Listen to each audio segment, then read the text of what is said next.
ಒಂದು ಪುರಾಣ ಪ್ರಸಿದ್ಧವಾಗಿರ್ತಕ್ಕಂಥ ಕ್ಷೇತ್ರಗಳು, ಎರಡನೇದು ಐತಿಹಾಸಿಕವಾಗಿರ್ತಕ್ಕಂಥ ನಿರ್ಮಾಣ ಆಗಿರ್ತಕ್ಕಂಥ ದೇವಸ್ಥಾನಗಳು, ಮೂರನೇದು ಸಾಮಾಜಿಕವಾಗಿರ್ತಕ್ಕಂಥ ಬದ್ಧತೆ ಅಡಿಯಲ್ಲಿ ಪ್ರಕೃತಿಯ ಮಧ್ಯೆ ನಿರ್ಮಾಣ ಆಗಿರ್ತಕ್ಕಂಥ ಇತ್ತೀಚಿನ ದೇವಸ್ಥಾನಗಳು. ಪುರಾಣ ಪ್ರಸಿದ್ಧವಾಗಿರ್ತಕ್ಕಂಥ ಕ್ಷೇತ್ರಗಳಲ್ಲಿ ಋಷಿ ಮುನಿಗಳ ತಪಸ್ಸು ಬೇರೆ ಬೇರೆ ಕಾರಣಕ್ಕೋಸ್ಕರ ನಡೆದಿರ್ತಕ್ಕಂಥದ್ದು ಇರ್ಬೋದು. ಇನ್ನು ರಾಜಾಶ್ರಯದಲ್ಲಿ ನಿರ್ಮಾಣ ಆಗಿರ್ತಕ್ಕಂಥ ಕೆಲವು ದೇವಸ್ಥಾನಗಳಿದ್ದಾವೆ. ಹಾಗಾಗಿ ಇತಿಹಾಸ ಪ್ರಸಿದ್ಧವಾಗಿರ್ತಕ್ಕಂಥ ಕ್ಷೇತ್ರಗಳಲ್ಲಿ ಬಪ್ಪನಾಡು ದುರ್ಗಾ ಪರಮೇಶ್ವರಿ, ಈ ರೀತಿಯ ಕಟೀಲು ಇರ್ಬೋದು, ಬೇರೆ ಬೇರೆ ದೇವಸ್ಥಾನಗಳು ಉಲ್ಲೇಖಗಳು ಸಿಗ್ತವೆ. ಅದರಲ್ಲಿ ಭಗವತಿ ಕ್ಷೇತ್ರವು ಒಂದು. ಈ ಜಿಲ್ಲೆಗಳಲ್ಲಿ, ಎರಡೂ ಜಿಲ್ಲೆಗಳಲ್ಲಿ ಸುಮಾರು 18 ಭಗವತಿ ಕ್ಷೇತ್ರಗಳಿದ್ದಾವೆ. ಇದು ಸೇರಿ 18 ಭಗವತಿ ಕ್ಷೇತ್ರಗಳಿದ್ದಾವೆ. ಆಗಮ ಪರಂಪರೆ ಮತ್ತು ದೈವಾರಾಧನೆಯ ಪರಂಪರೆ, ಜನಪದೀಯವಾಗಿರ್ತಕ್ಕಂಥ ಪರಂಪರೆ ಅಂತ ಹೇಳ್ಬೋದು. ಈ ಎರಡೂ ಪರಂಪರೆಗಳ ಆರಾಧನೆ ಇರತಕ್ಕಂಥ ಒಂದು ಕ್ಷೇತ್ರ, ಅದು ಭಗವತಿ ಕ್ಷೇತ್ರ ಸಸಿಹಿತ್ಲು. ಬಾಕಿಯೆಲ್ಲ 18 ದೇವಸ್ಥಾನ, ನೀವು 17 ದೇವಸ್ಥಾನಗಳಲ್ಲಿ ನಿರಂತರವಾಗಿರ್ತಕ್ಕಂಥ 3 ಹೊತ್ತಿನ ಪೂಜೆಗಳು ನಡೆಯತಕ್ಕಂಥ ಪ್ರಕ್ರಿಯೆಗಳಿಲ್ಲ. ಇಲ್ಲಿ 3 ಹೊತ್ತಿನ ಪೂಜೆಗಳು ನಡೀತದೆ. ಚಂಡಿಕಾ ಹೋಮದಂಥ ತಂತ್ರಿಗಳ ಆಧಾರದಲ್ಲಿ ಅವರ ಮಾರ್ಗದರ್ಶನ ನಡೆಯತಕ್ಕಂಥ ಚಂಡಿಕಾ ಹೋಮದಂಥ ಪೂಜೆಗಳಿದ್ದಾವೆ. ಹಾಗೆ ಐತಿಹ್ಯವಾಗಿರ್ತಕ್ಕಂಥ ಈ ಪೂಜೆಯ ಜೊತೆಗೆ ಬಪ್ಪನಾಡು ದೇವರ ದರ್ಶನವನ್ನು ಮಾಡತಕ್ಕಂಥ ಸೌಭಾಗ್ಯ ಇರತಕ್ಕಂಥ ಒಂದು ಕ್ಷೇತ್ರ, ಅದು ಭಗವತಿ ಕ್ಷೇತ್ರ ಸಸಿಹಿತ್ಲು. ಹಾಗಾಗಿ ಈ ಕ್ಷೇತ್ರದಲ್ಲಿ ಬಹಳಷ್ಟು ನಂಬಿಕೆಗಳ ಜೊತೆಗೆ ಕಾರಣೀಕವಾಗಿರ್ತಕ್ಕಂಥ ಪ್ರದೇಶ ಇದು. ಹಾಗಾಗಿ ಸಮುದ್ರದ, ನದಿಯ ಎರಡರ ಮಧ್ಯ ತಟದಲ್ಲಿ ಇರತಕ್ಕಂಥ ಬಹಳ ಸೌಂದರ್ಯ ರಮಣವಾಗಿರ್ತಕ್ಕಂಥ ಕ್ಷೇತ್ರ ಇವತ್ತು ಕಾಲಕಾಲಕ್ಕೆ ಅಭಿವೃದ್ಧಿ ಆಗ್ತಾ, ಇವತ್ತು ದೇವಸ್ಥಾನದ ದೇವಮಂದಿರದ ಶಿಲ್ಪಶಾಸ್ತ್ರದ ಆಧಾರದಲ್ಲಿರ್ತಕ್ಕಂಥ ದೈವಜ್ಞರ ಚಿಂತನೆಯ ಪ್ರಕಾರ ನಿರ್ಮಾಣ ಆಗಿರ್ತಕ್ಕಂಥ ಕ್ಷೇತ್ರ ಇದು, ಸಾನ್ನಿಧ್ಯ ಇದು. ಹಾಗಾಗಿ ಹೆಚ್ಚು ಭಗವತಿ ಕ್ಷೇತ್ರಗಳಲ್ಲಿ ತೀಯ ಸಮುದಾಯವೇ ನಂಬಿಕೊಂಡು ಆರಾಧನೆ ಮಾಡಿಕೊಂಡು ಬಂದಿರತಕ್ಕಂಥ ಪ್ರಕ್ರಿಯೆಗಳಿದ್ದಾವೆ. ಆದರೆ ಇಲ್ಲಿ ಒಂದು ವಿಶೇಷ ಏನು ಹೇಳಿದ್ರೆ, ಸಮಾಜದ ಎಲ್ಲ ವರ್ಗವನ್ನು ಜೋಡಿಸಿಕೊಂಡು ಆರಾಧನೆ ಮಾಡ್ತಕ್ಕಂಥ ಭಗವತಿ ಇಲ್ಲಿ. ಹಾಗಾಗಿ ಈ ಪ್ರದೇಶದಲ್ಲಿರ್ತಕ್ಕಂಥ ಜನ ಸಮುದಾಯ ಮಗವೀರ ಸಮುದಾಯ. ಹಾಗಾಗಿ ಈ ದೇವಸ್ಥಾನಕ್ಕೆ ಹೆಚ್ಚು ನಡ್ಕೊಳ್ಳತಕ್ಕಂಥ ಸಮುದಾಯ ಮಗವೀರ ಸಮುದಾಯ. ಈ ದೇವಸ್ಥಾನದ ಜೊತೆಗೆ ಬಿಲ್ಲವ ಸಮುದಾಯ ಹೆಚ್ಚು ಕೈ ಜೋಡಿಸಿಕೊಂಡಿರ್ತಕ್ಕಂಥ ಸಂಬಂಧ ಇರತಕ್ಕಂಥ ಕ್ಷೇತ್ರಗಳು. ಇಲ್ಲಿ ಪರಿಧಿಯಲ್ಲಿರ್ತಕ್ಕಂಥ ಬಿಲ್ಲವ ಸಮುದಾಯ ಇದರ ಜೊತೆ ಸೇರಿಕೊಂಡಿದೆ. ಪೂಜೆಗೆ ತಂತ್ರಿವರಿಯರನ್ನು ಸೇರಿಸಿಕೊಂಡು ಅರ್ಚಕ ಸಮುದಾಯಗಳು ಇದರಲ್ಲಿ ಸೇರಿಕೊಂಡಿದೆ. ಇಲ್ಲಿಗೆ ದಾನಗಳನ್ನು ಕೊಡ್ತಕ್ಕಂಥ, ಇಲ್ಲಿಯ ಅಭಿವೃದ್ಧಿಯಲ್ಲಿ ಪಾಲ್ಗೊಳ್ಳತಕ್ಕಂಥ ಬಹಳಷ್ಟು ಸಮುದಾಯಗಳು ಇದರಲ್ಲಿ ಜೋಡಣೆ ಆಗಿದೆ. ಹೇಳಿದ್ರೆ ಸರ್ವ ಸಮಾಜದ ಒಂದು ಸುಂದರವಾಗಿರ್ತಕ್ಕಂಥ ತಾಣ ಅದು ಸಸಿಹಿತ್ಲಿನ ಭಗವತಿ ಕ್ಷೇತ್ರ. ಹಾಗಾಗಿ 18 ಭಗವತಿ ಕ್ಷೇತ್ರಗಳಲ್ಲಿ ಇಲ್ಲಿರ್ತಕ್ಕಂಥ ಆರಾಧನಾ ಪದ್ಧತಿ, ಇಲ್ಲಿರ್ತಕ್ಕಂಥ ಆಡಳಿತದ ವ್ಯವಸ್ಥೆ, ಇಲ್ಲಿರ್ತಕ್ಕಂಥ ಚಿಂತನೆಯ ಕ್ರಮಗಳು ವ್ಯತ್ಯಾಸ ಇದ್ದಾವೆ. ಹಾಗಾಗಿ ಐತಿಹಾಸಿಕವಾಗಿರ್ತಕ್ಕಂಥ ಕ್ಷೇತ್ರ ಈಗ ಬ್ರಹ್ಮಕಲಶಕ್ಕೆ ರೆಡಿಯಾಗಿದೆ. ಬಹಳ ಇಲ್ಲಿ ನಂಬಿಕೆಗಳು ಏನು ಕೇಳಿದರೆ, ಪ್ರಾರ್ಥನೆ ಮಾಡಿದ್ದಕ್ಕೆ ಇಲ್ಲಿ ಶಕ್ತಿ ಬಂದಿದೆ ಅಂತ ಹಿರಿಯರು ಹೇಳ್ತಾರೆ. ವಿಶೇಷವಾಗಿ ನಮ್ಮ ಇಲ್ಲಿ ಅರ್ಚಕರಾಗಿರ್ತಕ್ಕಂಥ ಇಲ್ಲಿ ಪೂಜ್ಯ ಅಪ್ಪು ಯಾನೆ ಶ್ರೀನಿವಾಸ್ ಇವರ ಕಾರಣವರ ನೇತೃತ್ವದಲ್ಲಿ ಬಹಳಷ್ಟು ಕಾರ್ಯಗಳು ಅದ್ಭುತವಾಗಿರ್ತಕ್ಕಂಥ ಪವಾಡವನ್ನೇ ಸೃಷ್ಟಿ ಮಾಡಿದೆ. ವಿಶೇಷವಾಗಿ ನಮ್ಮ ಮಾಸ್ಟರ್ ಆಗಿರ್ತಕ್ಕಂಥ ವಾಮನರೆಡ್ಡಿ ಅವರ ಮಾರ್ಗದರ್ಶನದಲ್ಲಿ ಬಹಳ ಸುಂದರವಾಗಿರ್ತಕ್ಕಂಥ ಆಡಳಿತ ಸಮಿತಿ ವ್ಯವಸ್ಥೆಗಳನ್ನು ಮಾಡಿದೆ. ನಮ್ಮ ಕಟೀಲ್ನವರಾಗಿರ್ತಕ್ಕಂಥ ಚಂದ್ರಶೇಖರಣ್ಣ ಮುಂಬೈಯಲ್ಲಿದ್ದರೂ ಸಮೇತ ಇಲ್ಲಿ ಆಡಳಿತದ ವ್ಯವಸ್ಥೆ ಮಾಡ್ಕೊಂಡ ಮೇಲೆ ಇಲ್ಲಿ ಆಡಳಿತ ಟ್ರಸ್ಟಿಯಾಗಿ ಆಯ್ಕೆ ಆದರು. ಆಯ್ಕೆ ಆದಮೇಲೆ ಈ ಬಾರಿಯ ಬ್ರಹ್ಮಕಲಶಕ್ಕೆ ಒಂದು ಯೋಜನೆಗಳನ್ನು ರೂಪಿಸಿದರು ಮತ್ತು ಚಿಂತನೆ ಮಾಡಿದರು. ಈ ಯೋಜನೆ ಹೇಗಿರಬೇಕು, ಕೇವಲ ಪೂಜೆ ಮತ್ತು ಪುನಸ್ಕಾರ ಮತ್ತು ಇಲ್ಲಿ ಅಭಿವೃದ್ಧಿ ಕಾರ್ಯಗಳಾಗಬಾರ್ದು, ಸಮಾಜದ ಒಂದು ರೀತಿಯ ಪರಿವರ್ತನೆಗೆ ಇದು ನಾಂದಿ ಆಗಬೇಕು. ಮುಂದಿನ ದಿನಗಳಲ್ಲಿ ಇದು 2 ರೀತಿಯ ಪರಿವರ್ತನೆಗಳಬೇಕು. ಇದು ಒಂದು ತೀರ್ಥಕ್ಷೇತ್ರ ಆಗಬೇಕು. ಎರಡನೇದು, ಇದೊಂದು ಪ್ರವಾಸೋದ್ಯಮದ ಕ್ಷೇತ್ರವೂ ಆಗಬೇಕು. ಭಕ್ತರನ್ನು ಆಕರ್ಷಣೆ ಮಾಡತಕ್ಕಂಥ, ಭಕ್ತರಿಗೆ ಒಂದು ತೀರ್ಥಕ್ಷೇತ್ರವಾಗಿ ಪರಿಣಾಮಕಾರಿಯಾಗಿ ಪರಿವರ್ತನೆ ಆಗತಕ್ಕಂಥ ಕಾರ್ಯ ಆಗಬೇಕು ಅಂತ ಹೇಳಿ ಆಡಳಿತ ಮಂಡಳಿಯ ಚಂದ್ರಶೇಖರ ನೇತೃತ್ವದಲ್ಲಿ ಎಲ್ಲರೂ ಯೋಚನೆ ಮಾಡಿದರು. ಹಾಗಾಗಿ ಸುಮಾರು 6 ರಿಂದ 7 ಕೋಟಿ ರೂಪಾಯಿ ಬಜೆಟ್ಗಳಲ್ಲಿ ಜೀರ್ಣೋದ್ಧಾರದ ಕಾರ್ಯಗಳಿಗೆ ಯೋಚನೆ ಮಾಡಿದರು. ಬಹಳ ವಿಶೇಷ ಏನು ಹೇಳಿದ್ರೆ, ಇಲ್ಲಿರ್ತಕ್ಕಂಥ, ನಾನು ಆಗಲೇ ಹೇಳಿದೆ, ಮಗವೀರ ಬಂಧುಗಳು ಇಲ್ಲಿಯ ಬಹಳ ದೊಡ್ಡ ಭಕ್ತರು. ಮುಂಬೈಯಲ್ಲಿರ್ತಕ್ಕಂತಹ ನಮ್ಮ ವೇದ ಪ್ರಕಾಶ್ ಶ್ರೀಯಾನ್ ಅವರ ನೇತೃತ್ವದಲ್ಲಿ ಮುಂಬೈಯಲ್ಲಿ ಸಮಿತಿ ಆಯಿತು. ಪ್ರಾರಂಭದ ದಿವಸ ನಾವು ಇಲ್ಲಿ ಒಂದು ಯೋಚನೆ ಮಾಡಿದಾಗಲೇ 5 ಕೋಟಿ ರೂಪಾಯಿಗಳ ಭರವಸೆಯನ್ನು ಕೊಟ್ಟರು. ತಕ್ಷಣ ನಾವು ಮುಂಬೈ ಸಮಿತಿಯಿಂದ 5 ಕೋಟಿ ಮಾಡ್ತೀವಿ ನೋಡಿದಂತೆ ನಡೆದಿದ್ದಾರೆ ಇವತ್ತು ಮುಂಬೈ ಸಮಿತಿಯವರು. ಅವರಿಗೆ ಅಭಿನಂದನೆ ಸಲ್ಲಿಸ್ತೇನೆ, ವೇದ ಪ್ರಕಾಶ್ ಶ್ರೀಯಾನ್ಗೆ ಮತ್ತು ಚಂದ್ರಶೇಖರ್ಗೆ. ಇವತ್ತು ಇಲ್ಲಿ ನೀವು ಕಂಡಿದ್ದೀರಿ ಬಹಳಷ್ಟು ಅಭಿವೃದ್ಧಿ ಕಾರ್ಯಗಳು. ಗೋಪುರದ ಹೊಸದಾಗಿದೆ, ಸುತ್ತು ಪೌಳಿಯನ್ನು ಪೂರ್ಣ ಬದಲಾವಣೆ ಮಾಡಿದೆ, ಹಿಂದೆ ಇದ್ದ ಹಾಗೆ ಇಲ್ಲ. ಇವತ್ತು ಸುತ್ತು ಪೌಳಿಯ ಬದಲಾವಣೆ ಆಗಿದೆ, ಹೊರಗಡೆ ಇಂಟರ್ಲಾಕ್ಗಳಾಗಿದೆ, ಒಂದಷ್ಟು ಜಾಗಗಳನ್ನು ತಗೊಳ್ಳುವಂಥ ಕೆಲಸ ಕಾರ್ಯಗಳಾಗಿದೆ. ಒಳಗಡೆ ಪೂರ್ತಿಯಾಗಿರ್ತಕ್ಕಂಥ ತಳಿಗಳಿಗೆ ನಾವು ಹಿತ್ತಾಳೆಯನ್ನು ಮುಚ್ಚುವಂಥ ಕಾರ್ಯಗಳಾಗಿದ್ದಾವೆ. 2 ದೊಡ್ಡದಾಗಿರ್ತಕ್ಕಂಥ ಗೋಪುರಗಳ ವಿಶೇಷವಾಗಿರ್ತಕ್ಕಂಥ ನಿರ್ಮಾಣ ಆಗಿದೆ. ಹೀಗೆ ಈಗಾಗಲೇ 5 ಕೋಟಿ ರೂಪಾಯಿಗಳನ್ನು ವೆಚ್ಚ ಮಾಡತಕ್ಕಂಥ ಕೆಲಸ ಕಾರ್ಯಗಳಾಗಿದ್ದಾವೆ. ಹಾಗಾಗಿ ಇದೆಲ್ಲವೂ ದಾನಿಗಳಿಂದ ಆಗಿದೆ. ಯಾವುದೇ ಸರ್ಕಾರದ ಯೋಜನೆ, ಸರ್ಕಾರಕ್ಕೆ ಹಣ ಇಲ್ಲ, ಇದೆಲ್ಲವೂ ದಾನಿಗಳಿಂದ, ಇಲ್ಲಿರ್ತಕ್ಕಂಥ ಭಕ್ತರಿಂದ, ಇಲ್ಲಿ ನಂಬಿರ್ತಕ್ಕಂಥವರಿಂದ ಆಗಿದೆ. ಯಾವುದೇ ಒತ್ತಾಯದಿಂದ ಆಗಲಿಲ್ಲ, ಅವರ ಸ್ವ ಇಚ್ಛೆಯಿಂದ ಆಗಿದೆ. ಕನ್ಯಾಣ ಸದಾಶಿವ ಶೆಟ್ಟರು ಬಂದರು, ಅವರು 10 ಲಕ್ಷ ರೂಪಾಯಿಗಳನ್ನು ಕೊಟ್ಟರು, ಇನ್ನೂ 18 ಲಕ್ಷ ರೂಪಾಯಿಗಳನ್ನು ಕೊಟ್ಟಿದ್ದಾರೆ, ಇನ್ನೂ ಕೊಡ್ತೇನೆ ಅಂತ ಹೇಳಿದ್ದಾರೆ. ಈ ರೀತಿ 10 ದಾನಿಗಳು. ಚಂದ್ರಶೇಖರ್ ಮತ್ತು ವೇದಪ್ರಕಾಶ್ ಅವರು ಮುಂಬೈಯಲ್ಲಿ ಬಹಳ ದೊಡ್ಡದಾಗಿರ್ತಕ್ಕಂಥ ಸಂಗ್ರಹಗಳನ್ನು ಮಾಡಿದರು. ಚಂದ್ರಶೇಖರ್ ಅವರೇ 50 ಲಕ್ಷ ಕೊಟ್ಟಿದ್ದಾರೆ, ವೇದಪ್ರಕಾಶ್ 50 ಲಕ್ಷ ಕೊಟ್ಟಿದ್ದಾರೆ. ಬೇರೆ ಬೇರೆಯವರು ಇವತ್ತು ಚಂದ್ರಶೇಖರ್ ಗೋಪುರದ ಖರ್ಚನ್ನು ಕೊಟ್ಟಿದ್ದಾರೆ, ಬೇರೆ ಬೇರೆಯವರು ಕೊಟ್ಟಿದ್ದಾರೆ. ಈ ರೀತಿ ನಮ್ಮ ಕನಸುಗಳನ್ನು ಮೀರಿ ಇವತ್ತು ಅಭಿವೃದ್ಧಿ ಕಾರ್ಯಗಳಾಗ್ತಾ ಇದೆ. ನಾವು 6 ಕೋಟಿ ಏನು ಗುರಿ ಇಟ್ಟಿದ್ದೀವೋ ಅದನ್ನು ಸಂಗ್ರಹ ಇವತ್ತು ಅಭಿವೃದ್ಧಿ ಕಾರ್ಯಗಳಿಗೆ ಬರ್ತಾ ಇದ್ದಾವೆ. ಇನ್ನೂ ಬರಲಿಕ್ಕಿದೆ, ಇನ್ನಷ್ಟು ಯೋಜನೆಗಳಿದ್ದಾವೆ. ಒಂದು ಗೆಸ್ಟ್ ಹೌಸ್ ನಿರ್ಮಾಣ ಮಾಡ್ತಕ್ಕಂಥದ್ದು, ಒಂದು ದೊಡ್ಡದಾಗಿರ್ತಕ್ಕಂಥ, ಇದು ಹಿಂದೆ ವೇದಪ್ರಕಾಶ್ ನಿರ್ಮಾಣ ಮಾಡಿಕೊಟ್ಟಿದ್ರು ಅವರ ತಾಯಿ ಹೆಸರಲ್ಲಿ. ಇವತ್ತು ಇದನ್ನು ದೊಡ್ಡದು ಮಾಡತಕ್ಕಂಥ, ಇನ್ನೊಂದು ದೊಡ್ಡದಾಗಿರ್ತಕ್ಕಂಥ ಅನ್ನ ಛತ್ರದ ನಿರ್ಮಾಣ ಆಗಬೇಕು. ಗೆಸ್ಟ್ ಹೌಸ್ ಯಾಕೆ ಬೇಕು ಹೇಳಿದ್ರೆ, ಭಾಳಷ್ಟು ಜನ ಇವತ್ತು ಹೊರಗಿಂದ ಬರ್ತಾರೆ, ರಾತ್ರಿ ಭಗವತಿಯ ದರ್ಶನ ಮಾಡ್ತಾರೆ. ಅವರಿಗೆ ರಾತ್ರಿ ನಿಂತು ಹಗಲು ಮತ್ತೆ ಬೆಳಗಿನ ಪೂಜೆ ಮಾಡಿ ಬೀಚ್ಗಳನ್ನು ನೋಡಿ, ಅದಕ್ಕೆ ಹೇಳಿದೆ ಪ್ರವಾಸೋದ್ಯಮಕ್ಕೂ ಆಗುವ ರೀತಿಯಲ್ಲಿ ಸುಂದರವಾಗಿರ್ತಕ್ಕಂಥ ಗೆಸ್ಟ್ ಹೌಸ್ಗಳ ನಿರ್ಮಾಣಕ್ಕೆ ಈಗ ನಾವು ಯೋಚನೆ ಮಾಡಿದ್ದೀವಿ. ಸಣ್ಣ ಗೆಸ್ಟ್ ಹೌಸ್ ನಿರ್ಮಾಣ ಆಗಿದೆ. ಇವತ್ತು ಈ ರಸ್ತೆ ಒಂದು ಸ್ವಲ್ಪ ಅಗಲೀಕರಣ ಆಗಬೇಕು. ನಮ್ಮ ಇಲ್ಲಿಯ ಶಾಸಕರಾಗಿರ್ತಕ್ಕಂಥ ಉಮಾನಾಥ್ ಕೋಟ್ಯಾನ್ ಅವರು 10 ಲಕ್ಷ ರೂಪಾಯಿಗಳನ್ನು ಕೊಡುವುದರ ಮುಖಾಂತರ ಮೊದಲ ಬಾರಿಗೆ ಹೇಳಿದ್ರೆ ಈ ಕಾರ್ಯ ಮುಟ್ಟಿದಾಗಲೇ ನಮಗೆ ಪ್ರೇರಣೆ ಕೊಟ್ಟಿದ್ದಾರೆ. ಹಾಗಾಗಿ ಅವರ 10 ಲಕ್ಷ ರೂಪಾಯಿಗಳಿಂದ ರಸ್ತೆ ಆಗಿದೆ. ಇನ್ನು ಬೇರೆ ಬೇರೆ ಕಾರಣಕ್ಕೆ ಇಲ್ಲಿ ಕಾಂಕ್ರೀಟ್ ಆಗಬೇಕು ಅಂತ ಆಯಿತು. ನಮ್ಮ ಶಾಸಕರಾಗಿರ್ತಕ್ಕಂಥ ವಿಧಾನ ಪರಿಷತ್ನ ಶಾಸಕರಾಗಿರ್ತಕ್ಕಂಥ ಕಿಶೋರ್ ಬೊಟ್ಯಾಡಿ ಅವರು 5 ಲಕ್ಷ ರೂಪಾಯಿಗಳನ್ನು, ರವಿಕುಮಾರ್ ಅವರು 5 ಲಕ್ಷ ರೂಪಾಯಿಗಳನ್ನು, ನಮ್ಮ ಜಗ್ಗೇಶ್ ಅವರಿಂದ 5 ಲಕ್ಷ ರೂಪಾಯಿಗಳನ್ನು, ಕೇಶವ ಪ್ರಸಾದರಿಂದ 5 ಲಕ್ಷ ರೂಪಾಯಿಗಳನ್ನು, ಹೀಗೆ ನಾನು ವಿನಂತಿ ಮಾಡಿದ ಮೇಲೆ ಅವರು ಕೊಟ್ಟಿದ್ದಾರೆ. ಹಾಗಾಗಿ 20 ಲಕ್ಷ ರೂಪಾಯಿಯಲ್ಲಿ ಒಂದು ರಸ್ತೆ ಆಗಿದೆ.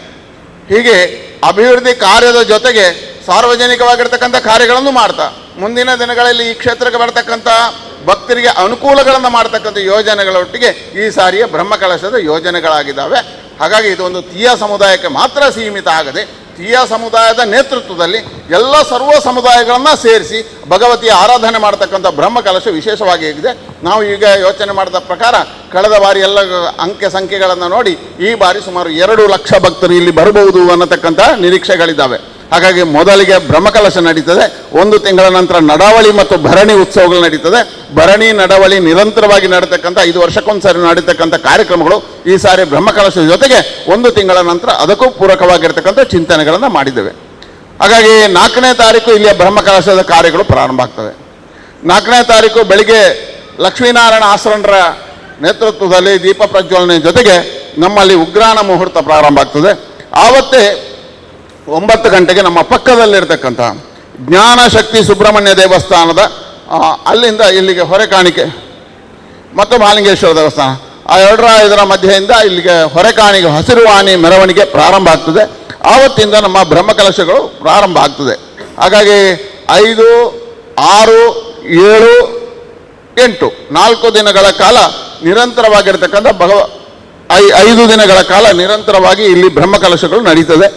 ವಿಶೇಷವಾಗಿ ಈ ಬ್ರಹ್ಮಕಲಶದಲ್ಲಿ ಧಾರ್ಮಿಕ ಗುರುಗಳು, ನಮ್ಮ ಹಿಂದೂ ಧರ್ಮದ ಧಾರ್ಮಿಕ ಗುರುಗಳು, ಪೂಜ್ಯ ಸ್ವಾಮೀಜಿಗಳು, ವಿಶೇಷವಾಗಿ ಒಡಿಯೂರು ಸ್ವಾಮೀಜಿಯಿಂದ ಹಿಡಿದು ಪೇಜಾವರದ ವಿಶ್ವೇಶತೀರ್ಥ ಸ್ವಾಮೀಜಿಯವರೆಗೆ ಬರ್ತಾರೆ. ಆನಂತರ ಧಾರ್ಮಿಕ ನೇತಾರರು ಪೂಜ್ಯ ವೀರೇಂದ್ರ ಹೆಗ್ಗಡೆಯವರು ಒಂದು ದಿನ ಬರ್ತಾರೆ. ಹೀಗೆ ಧಾರ್ಮಿಕ ನೇತಾರರನ್ನು, ಪ್ರಮುಖರನ್ನು, ಟ್ರಸ್ಟಿಗಳನ್ನು ಬೇರೆ ಬೇರೆ ದಿನ ಕರೆದಿದ್ದೇವೆ. ಸಮಾಜದ ಜಾತಿ ಸಮುದಾಯದ ಪ್ರಮುಖರನ್ನು ಕರೆದಿದ್ದೇವೆ. ಅದರ ಜೊತೆಗೆ ನಮ್ಮ ಜಿಲ್ಲೆಯ ಎಲ್ಲ ಶಾಸಕರುಗಳು ಮತ್ತು ಸಂಸದರು ಒಂದೊಂದು ದಿನ ಬಂದು ಕಾರ್ಯಕ್ರಮದಲ್ಲಿ ಭಾಗವಹಿಸ್ತಾರೆ.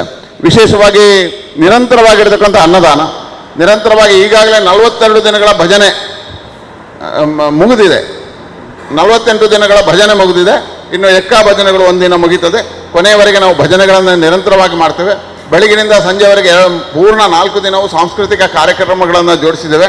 ಜಿಲ್ಲೆಯ, ರಾಜ್ಯದ, ಅಂತಾರಾಷ್ಟ್ರೀಯ ಮಟ್ಟದ ಖ್ಯಾತಿಯ ತಂಡಗಳನ್ನು ಜೋಡಿಸಿದೆ. ವಿಶೇಷವಾಗಿ ಒಂದು ದಿನ ಚಕ್ರವರ್ತಿ ಸೂಲಿಬೆಲೆಯವರ ನೇತೃತ್ವದಲ್ಲಿ ಗಂಗಾರತಿಯನ್ನು ಮಾಡ್ತಕ್ಕಂಥ ಒಂದು ದೊಡ್ಡದಾಗಿರ್ತಕ್ಕಂಥ ಕಾರ್ಯಕ್ರಮವನ್ನು ಇದರಲ್ಲಿ ಜೋಡಿಸಿದ್ದೇವೆ. ಹಾಗಾಗಿ ಇಲ್ಲಿರ್ತಕ್ಕಂತಹ ಭಗವತಿಯ ಸಾನ್ನಿಧ್ಯದಲ್ಲಿ ತೀರ್ಥಕ್ಷೇತ್ರದ ಪರಿಕಲ್ಪನೆ ಅಡಿಯಲ್ಲಿ ಗಂಗಾರತಿಯ ಯೋಜನೆಗಳನ್ನು ಮಾಡಿಕೊಂಡು ಒಂದು ವಿಶಿಷ್ಟವಾಗಿರ್ತಕ್ಕಂಥ ಸಾಂಸ್ಕೃತಿಕ ಜೊತೆಗೆ ಜೋಡಿಸ್ತಕ್ಕಂಥ ಕೆಲಸ ಕಾರ್ಯಗಳಾಗಿದ್ದಾವೆ. ಹಾಗಾಗಿ ವಿಭಿನ್ನ ರೀತಿಯಲ್ಲಿ ವಿಶಿಷ್ಟ ರೀತಿಯಲ್ಲಿ ಸಮಾಜದ ಎಲ್ಲ ಬಂಧುಗಳನ್ನು ಜೋಡಿಸಿಕೊಂಡು ಒಂದು ವಿಶಿಷ್ಟವಾಗಿರ್ತಕ್ಕಂತಹ ಕೆಲಸ ಈ ಬಾರಿ ಭಗವತಿ ಕ್ಷೇತ್ರದಲ್ಲಿ ಆಗಬೇಕು ಅನ್ನತಕ್ಕಂಥದ್ದಿಂದ ಎಲ್ಲ ಜನರ ಸಹಕಾರದಿಂದ ಎಲ್ಲ ಜನರ ಮಾರ್ಗದರ್ಶನದಲ್ಲಿ ಯೋಜನೆಗಳಾಗಿದ್ದಾವೆ. ಅದಕ್ಕೆ ಎಲ್ಲ ಪತ್ರಕರ್ತರ ಮುಖಾಂತರವಾಗಿ ಈ ಎರಡೂ ಜಿಲ್ಲೆಗಳ ಜನತೆಗೆ ಇದರ ಮಾಹಿತಿಗಳು ಹೋಗಬೇಕು.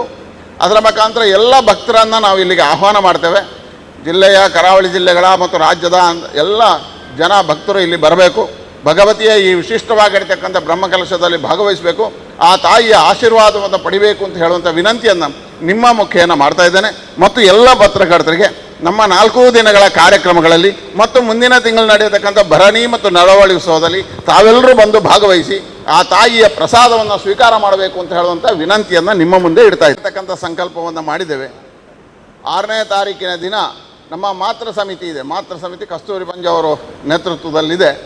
ಅವರು ಸಂಜೆ ಕುಂಕುಮಾರ್ಚನೆಯನ್ನು ವಿಶಿಷ್ಟವಾಗಿ ಸಾರ್ವಜನಿಕವಾಗಿರ್ತಕ್ಕಂಥ ಸಾಮೂಹಿಕವಾಗಿರ್ತಕ್ಕಂಥ ಕುಂಕುಮಾರ್ಚನೆಯನ್ನು 3:30ಯಿಂದ ಮಾಡಿದೆ.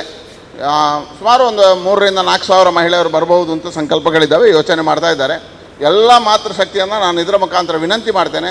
ಭಗವತಿಗೆ ನಡೆಯತಕ್ಕಂಥ ಸಾಮೂಹಿಕ ಕುಂಕುಮಾರ್ಚನೆಯಲ್ಲಿ ತಾವು ಭಾಗವಹಿಸಿ ನೀವು ಸ್ವತಃ ಮಾಡತಕ್ಕಂಥ ಕಾರ್ಯ ಇದೆ. ಆ ಕುಂಕುಮಾರ್ಚನೆಯಲ್ಲಿ ಎಲ್ಲರೂ ಬರಬೇಕು ಅಂತ ಹೇಳತಕ್ಕ ವಿನಂತಿಯನ್ನು ಮಾಡ್ತೇನೆ. ಅನ್ನ ಸಂತರ್ಪಣೆ, ಬೆಳಗಿಂದ ಚಹಾ ತಿಂಡಿ ವ್ಯವಸ್ಥೆ ಎಲ್ಲವನ್ನು ಯೋಜನೆ ಮಾಡಿದೆ. ಈಗಾಗಲೇ ನಮ್ಮ ತಯಾರಿಗಳು ನಡೆದಿದ್ದಾವೆ.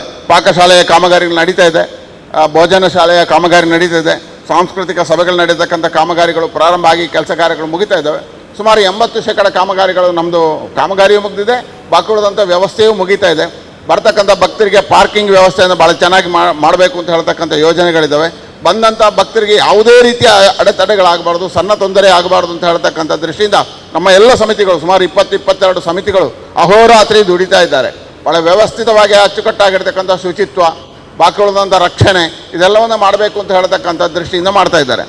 ಹಾಗಾಗಿ ಒಂದು ವ್ಯವಸ್ಥಿತವಾಗಿರ್ತಕ್ಕಂಥ ಬ್ರಹ್ಮಕಲಶ ಆಗುತ್ತೆ. ಇದರ ಜೊತೆಗೆ ಒಂದಷ್ಟು ಕುಂಕುಮಾರ್ಚನೆಗೆ ಬರ್ತಕ್ಕಂಥವರಿಗೆ ಒಂದು ಮಾರ್ಗಸೂಚಿಯನ್ನು ಮಾಡಿದ್ದೇವೆ. ಬರ್ತಕ್ಕಂಥ ಮಹಿಳೆಯರೆಲ್ಲರೂ ಸೀರೆಯಲ್ಲಿ ಬರಬೇಕು, ಚೂಡಿದಾರ ಅಥವಾ ಇನ್ನಿತರ ಯಾವುದೇ ಆಗುವುದಿಲ್ಲ, ತಿಲಕವನ್ನು ಇಟ್ಟು ಬರಬೇಕು, ಪೂಜೆಯಲ್ಲಿ ಭಾಗವಹಿಸಬೇಕು ಅಂತ ಹೇಳ್ತಕ್ಕಂಥ ವಿನಂತಿ ಇದೆ. ಈಗ ಮಧ್ಯಾಹ್ನ 4 ಗಂಟೆಯಿಂದ ಒಂದು ಗಂಗಾ ನೃತ್ಯ ಇದೆ ಸಾಮೂಹಿಕವಾಗಿರ್ತಕ್ಕಂಥದ್ದು. ಆವತ್ತೇ ನಮ್ಮ 8ನೇ ತಾರೀಕು. ಆ ನಂತರ ನೇರವಾಗಿ ಸಮುದ್ರ ಬದಿಯಲ್ಲಿ ಅದಕ್ಕೆ ವ್ಯವಸ್ಥೆಯನ್ನು ಮಾಡ್ತದೆ. ಅಲ್ಲಿ 1 ಗಂಟೆ ಗಂಗೆಯ ಬಗ್ಗೆ, ಮಹತ್ವದ ಬಗ್ಗೆ ಚಕ್ರವರ್ತಿ ಸೂಲಿಬೆಲೆ ಅವರು ಮಾತನಾಡ್ತಾರೆ, ಗಂಗಾರತಿಯ ಬಗ್ಗೆ ಮಾತನಾಡ್ತಾರೆ, ಅದರ ಪರಿಕಲ್ಪನೆಗಳನ್ನು ಹೇಳ್ತಾರೆ. ಆ ನಂತರ ನಾವು ಹೇಗೆ ಕಾಶಿಯಲ್ಲಿ ಇದು ಮಾಡ್ತದೋ ಅದೇ ರೀತಿಯಲ್ಲಿ ಗಂಗಾರತಿಗಳು ಪೂಜೆ ಆದಮೇಲೆ ಇರ್ತದೆ. ಅಂದರೆ ವಾರ್ಷಿಕ ಮಹೋತ್ಸವ, ಭರಣಿ ಉತ್ಸವ ಅಂತ ಹೇಳಿದ್ರೆ ಪೂರ್ಣ ಉತ್ಸವ. ಪೂರ್ಣ ಉತ್ಸವ ಅಂತ ಹೇಳಿದ್ರೆ ನಡವಳಿ ಮಹೋತ್ಸವಕ್ಕೂ ಬಪ್ಪನಾಡು ದುರ್ಗಾಪರಮೇಶ್ವರಿಯ ಉತ್ಸವಕ್ಕೂ ಅವಿನಾಭಾವದ ಸಂಬಂಧ ತುಂಬ ಇದೆ. ಅಂದರೆ ಬಪ್ಪನಾಡಿನಲ್ಲಿ ಧ್ವಜಾರೋಹಣ ಆಗಬೇಕಾದ್ರೆ ಇಲ್ಲಿ ಭಗವತಿ ಪರಿವಾರ ಹೋಗಬೇಕು. ಹೋಗಿ ಅನುಮತಿ ಅಲ್ಲಿ ಕೊಟ್ಟ ನಂತರ ಧ್ವಜಾರೋಹಣ ಆಗ್ತದೆ. ಅದು ಪ್ರತಿ ವಾಡಂಬಡಿಕೆಯಾಗಿ ಪುರಾತನದಿಂದ ನಡೆದು ಬಂದಂಥ ದಾರಿ. ಹಾಗೆ ಈ ಸಲ 8ನೇ ತಾರೀಕಿಗೆ ಜಾತ್ರೆ ಮಹೋತ್ಸವ, ಏಪ್ರಿಲ್ 8ನೇ ತಾರೀಕಿಗೆ ಜಾತ್ರೆ ಮಹೋತ್ಸವ ಆಗ್ತದೆ. ಆಗ ಅಲ್ಲಿ ಕೂಡ ಭಾಗವಹಿಸಲಿಕ್ಕೆ ಇರ್ತದೆ. ಹಾಗೆ ಬಂದು ಬೆಳಗ್ಗೆ ಧ್ವಜ ಆವರಣ ಆಗ್ತದೆ. ಆ ನಂತರ ಇಲ್ಲಿಗೆ ಭಂಡಾರ ಬರ್ತದೆ. ಭಂಡಾರ ಮಂದಿರದಿಂದ ಭಂಡಾರ ಇಲ್ಲಿಗೆ ಬರ್ತದೆ. ಆ ನಂತರ ಅಲ್ಲಿ ಆ ದಿನ ಭಂಡಾರ ಬಂದು ಮರುದಿನ ಮಹೋತ್ಸವ 10ನೇ ತಾರೀಕಿಗೆ. 10ನೇ ತಾರೀಕಿಗೆ ಮಹೋತ್ಸವ ತೀರಿಸಿ ಎಲ್ಲ ಕಾರ್ಯಕ್ರಮವನ್ನು ತೀರಿಸಿ ಮುಹೂರ್ತ ನೋಡಿ ಇಲ್ಲಿ ಧ್ವಜ ಮರದ ಕೊಡಿ ಏರ್ತದೆ. ಕೊಡಿ ಏರಿದ್ರೆ ನೀಲಗಂಟ ಪ್ರತಿ ಏರ್ತದೆ.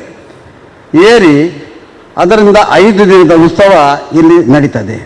5 ದಿನದ ಉತ್ಸವ ಅಂದರೆ 11ರಿಂದ 16ಕ್ಕೆ ಪೂರ್ಣಗೊಳ್ತದೆ. ರಾತ್ರಿ 16ಕ್ಕೆ ಭಂಡಾರ ಸದನಕ್ಕೆ ಹೊರಡ್ತದೆ. ಆಗ ಅದಕ್ಕೆ ಉತ್ಸವದಲ್ಲಿ ಅದಕ್ಕೆ ಕ್ರಮಗಳಿದೆ. ಕ್ರಮಗಳೆಂದರೆ ಧ್ವಜಾರೋಹಣ ಆದ ದಿವಸ ರಾತ್ರಿ ಎಂಥದ್ದು ಇರುವುದಿಲ್ಲ. ಮರುದಿನ ಒಂದು ಕಳಾಚರಿತ್ರೆ ಅಂತ ಅಂದರೆ ಆ ಪರ್ವತ ಇರ್ತದೆ. ಅಲ್ಲಿ ಅದಕ್ಕೆ ಹೂಕಳ ಅಂತ ಹೆಸರು, ಪುಷ್ಪಕಳ ಅಂತ ಹೆಸರು. ಅದಕ್ಕೆ ಮಹೋತ್ಸವ ಆದಾಗೆ ನಡೀತದೆ. ಆನಂತರ ಮರುದಿನ ಅಮೃತ ಕಲಶ ಮೂಡು ನಡೆ ಉತ್ಸವ, ಪಡು ನಡೆ ಉತ್ಸವ ಅಂತ ಹೇಳ್ತಾರೆ. ಅದು ಸಮುದ್ರ ತೀರದಿಂದ ಒಂದು ಅಮೃತ ಕಲಶ ಬರುವಂಥ ಪ್ರತೀತಿ ಅಲ್ಲಿ, ಅಂದರೆ ಭಗವತಿ ಕ್ಷೇತ್ರದಲ್ಲಿ ಮಾತ್ರ ಅದು ನಡೀತದೆ, ಮತ್ತೆ ಇಲ್ಲಿ ನಡೀತಿಲ್ಲ. ಆ ಬಂದರ ನಂತರ ಆ ದಿವಸ ಅಷ್ಟು ಮುಗಿಯಿತು. ಅದಕ್ಕೆ ಬೇರೆ ರೂಪರೇಖೆ ಎಲ್ಲ ಇರ್ತದೆ. ಆನಂತರ ಮರುದಿನ ಚತುರಂಗ ಕಳ ಅಂತ ಹೇಳ್ತದೆ. ಚತುರಂಗ ಕಳದಲ್ಲಿ ಆ ಪರ್ವತದಲ್ಲಿ ಆ ಕಳ ಬರೆಯುವುದು, ಕಳ ಬರೆಯುವಂಥ ಒಂದು ರಂಗೋಲಿ ಹಾಗೆ ಹಾಕ್ತಾರೆ. ಅದು ಕ್ರಮ ಅಂತ ಇರ್ತದೆ. ಹಾಗೆ ಅದರಲ್ಲಿ ದರ್ಶನ ನರ್ತಕರು ನರ್ತನ ಮಾಡಲಿಕ್ಕೆ ಇದೆ. ಇದರಲ್ಲಿ ಹೂಕಳದಲ್ಲಿ ಇದೆ.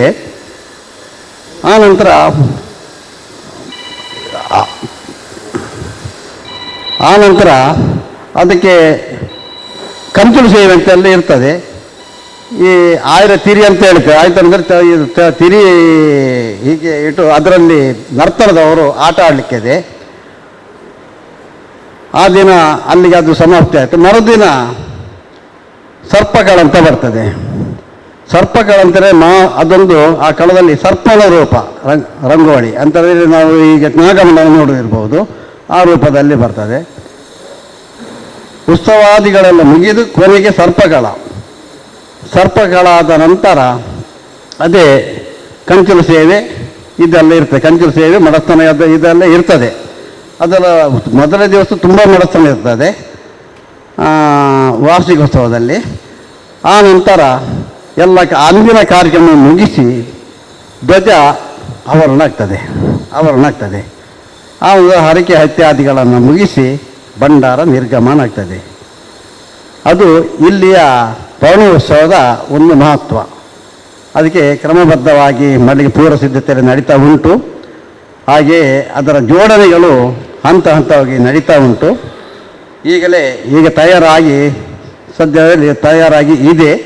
ಆಗ ಬ್ರಹ್ಮೋತ್ಸವ ನಂತರ ಬ್ರಹ್ಮೋತ್ಸವಕ್ಕೆ ಬರುವಾಗ ಅದರ ಪರಿಕರ ಎಲ್ಲವೂ ಈ ಕ್ಷೇತ್ರಕ್ಕೆ ಬರುವಂಥ ಪದ್ಧತಿ ಇದೆ. ಇಷ್ಟು ದೇವಸ್ಥಾನದ ಉತ್ಸವದ ವಿಷಯಗಳು. ದೃಶ್ಯ ಮಾಧ್ಯಮ, ಪತ್ರಿಕಾ ಮಾಧ್ಯಮದ ಮಿತ್ರ ಬಂಧುಗಳಿಗೆ ನಾವು ಸಸ್ಯೇಶ್ವರ ಶ್ರೀ ಭಗವತಿ ಕ್ಷೇತ್ರದ ಆಡಳಿತ ಸಮಿತಿ ಮತ್ತು ಜೀರ್ಣೋದ್ಧಾರ ಸಮಿತಿಯ ಪರವಾಗಿ ಹೃತ್ಪೂರ್ವಕವಾದಂತಹ ಸ್ವಾಗತವನ್ನು ಕೋರ್ತಾ ಇದ್ದೇವೆ.